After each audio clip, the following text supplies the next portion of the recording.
qiyomatdan nishona o'tayotgan kunimiz. Xotirjamlik deganni unutdi har tunimiz, bilmam ertamiz qandoq xarobdir bugunimiz.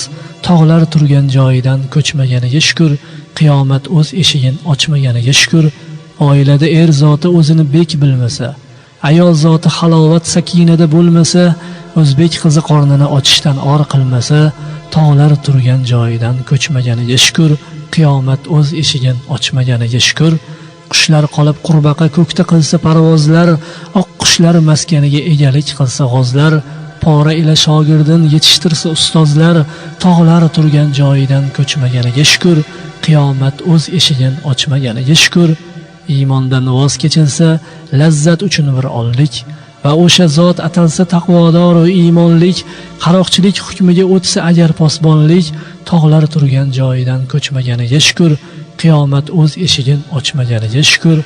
Yurtda aldov nom olsa tirikchilik g'ayrat deb, aytilgan rost so'zlarga nom qo'yilsa hayrat deb, qarz olib bermaslikni atasalar san'at deb, tog'lar turgan joyidan ko'chmaganiga shukr, qiyomat o'z eshigin ochmaganiga shukr.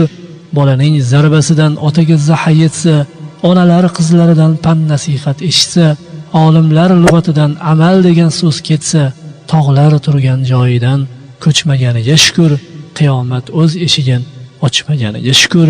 Haloyiq ham unutsa xalqligin, millatligin, haq kalomin dunyoga aytguvchi elatligin, oxir hamma yodidan ko'tarsa ummatligin, tog'lar turgan joyidan ko'chmaganiga shukr, qiyomat o'z eshigin ochmaganiga shukr.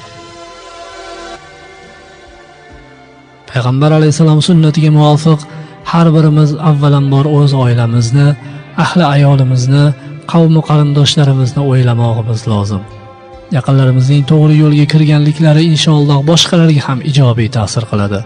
Shuning uchun ham hissiyot olamida ishni oilamizdan boshlashimiz zarurligi uqtirib o'tildi.